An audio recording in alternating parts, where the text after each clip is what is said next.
Génial. Je regarde la caméra quand je réponds aux questions. Je regarde toi. Louis-François Marcotte, prise 1. Salut! Ouais, ça va vraiment bien. Un jour, Pierre, il m'a demandé, Ben, il dit, j'organise un défi dans mon coin. Il dit, j'aimerais ça que tu viennes pédaler avec moi. Je pouvais pas dire non, c'est mon grand ami. Évidemment, moi, quand j'ai commencé à faire du vélo, c'était vraiment pour faire un changement dans ma vie. Je me souviens, je jouais au ballon avec mon fils, puis j'étais essoufflé au bout. Je faisais, je m'entendais sciller. Fait qu'à un moment donné, j'ai décidé de me prendre en main là, puis de commencer à faire du vélo pour vrai. On s'est rencontrés en 2010 au championnat mondial d'Ironman à Kona. De fil en aiguille, on fait des camps d'entraînement ensemble, et puis il m'invite à venir donner un coup de main durant le grand défi. Et puis, depuis que je suis impliqué, ça me colle à la peau. Je l'ai gravé sur le cœur, ce mouvement-là. J'ai commencé le grand défi, par le 1000 km, j'ai été invité à conduire. J'ai chauffé le VR pour une première année. Et j'ai donc goûté à cet environnement-là. J'étais zéro un cycliste. J'ai tellement trouvé ça hot. J'ai toujours, on dirait, senti cette vocation ou cette mission de donner des outils aux gens pour les aider à vieillir en santé. Mais je pense qu'aujourd'hui, je suis là parce que je suis l'exemple parfait d'un gars qui pèse 300 livres, qui peut faire 250 km de vélo dans une fin de semaine, puis avoir du plaisir. Quand j'ai eu l'invitation de Pierre, j'ai fait « Mais oui, c'est sûr! » Je vais dire une famille, dans le sens où le grand défi, pour moi, c'était un peu ça, tu sais. Je me suis lié d'amitié avec plein de gens là-dedans. J'ai vraiment la couleur du grand défi qui me coule dans les veines. C'est ma famille. Ça me tient à cœur. Ça me force pas de m'investir pour ça, mais je vois surtout tout le bienfait que ça apporte à tout le monde. Avec le cœur vient les amis. Puis je pense que très rapidement dans le Grand Défi, il y a des gens qui se sont sentis amis du Grand Défi. Je vois des comédiens, je vois des animateurs télé, je vois des athlètes. Les gens que vous avez vus, je pense qu'ils seront toujours là pour le Grand Défi. Je suis le seul qui n'est pas un athlète. Je suis juste quelqu'un qui veut se mettre en forme, tu sais. Il faut prendre son mal en patience. Tu sais, c'est un vieux slogan qui n'a tellement pas rapport parce qu'il faut prendre son bien en urgence, pas son mal en patience. Tu sais. Ça devient un événement annuel aussi. Donc, il y a être en forme, les saines habitudes de vie, mais ça devient un écosystème qui prend forme dans toute l'année. J'ai réussi à convaincre mon éducateur physique à mon école. On s'est attaché aux valeurs du Grand Défi Pierre Lavoie. Que ce soit accessible, que ce soit agréable. C'est de convaincre des jeunes et des moins jeunes de l'importance des saines habitudes de vie. Parce qu'un virage dans une société, ça se fait pas à 90. Ça se fait tout doucement. Est-ce que cette mission est en train de changer le Québec? La plus grande force qu'on a, c'est le pouvoir que les gens nous donnent. Quand ils viennent adhérer, puis ils viennent supporter, puis ils viennent s'engager, ça donne beaucoup de force à ce mouvement, à ce changement. Il faut que ce soit incarné par d'autres personnes que le porte-parole du départ.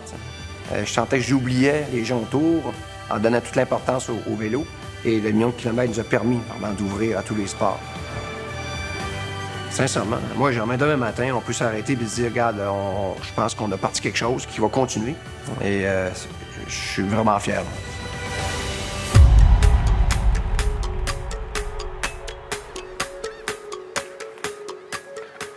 J'ai été prof d'éducation physique au cégep de Saint-Laurent jusqu'à ce que la ministre Robillard, à l'époque, décide que l'éducation physique, c'est donc une perte de temps au cégep. On coupe ça.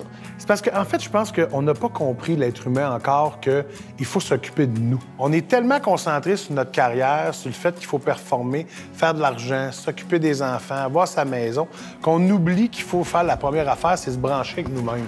Puis quand on fait du sport, c'est là qu'on se connecte avec nous. Hey! Salut, gars!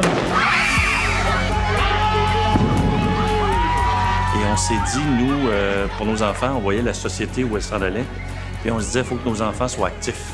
Et bien, il faut donner l'exemple. Donc, on s'est dit ensemble, est-ce qu'on est prêt à mettre de l'énergie pour faire un projet qui ferait bouger cette société-là? Le million de kilomètres était la prochaine étape. C'était toute une aventure qui débutait. Pour moi, le million de kilomètres, c'est un baume sur cette blessure qui date quand même de très loin. Le mot magique, pour moi, dans le million, c'est pas le million, c'est le mot ensemble. Des fois, je trouve que c'est un bel accident parce que la pandémie est arrivée, on faisait le 1000 année après année. Puis là, ben, tu regardes le million, c'est pas une affaire pour lever des fonds, c'est juste un événement pour que le Québec bouge. C'est la facilité de le faire. T'as pas d'excuses. On veut aller chercher les personnes qui n'avaient pas nécessairement encore la passion encore d'aller faire un sport comme le vélo ou autre chose comme ça, mais qui se sont dit, sais-tu quoi, il y a le million. Il n'y en a pas de pression. Amusez-vous, ensemble, faites le sport que vous voulez. C'est ça qu'on est en train de dire aux gens, c'est l'activité physique est essentielle. On essaie d'inclure les jeunes, on parle de santé durable. Bien, moi, c'est l'unité du Québec, en fait, que je trouve extraordinaire. C'est l'unité des gens qui se mettent ensemble pour faire des kilomètres. Tu sais, je trouve ça le fun.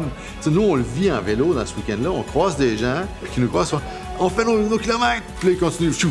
C'est magique. Je pense que le mot, c'est magique. 181 230 participants. De voir les chiffres, le nombre de participants qui pédalent, puis tu m'en penses, j'ai des frissons un peu, là. J'ai toujours fait ce travail-là par vocation. Ça nous porte, ça nous donne des ailes. On parle de 150 000 et plus de personnes qui ont bougé pour bouger.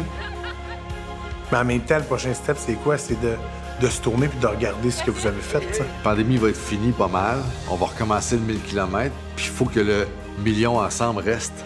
3 millions, c'est beaucoup? Moi, je pense qu'on est capable d'aller bien plus haut que ça. Avec le grand défi puis le million de kilomètres, on a trouvé la bonne recette. C'est peut-être d'amener le bébé ailleurs pour que d'autres goûtent à notre produit. Fait qu'arrêtons d'avoir peur et allons de l'avant. Croyons-y, tout le monde ensemble. Puis je pense que ça va contribuer à changer le Québec.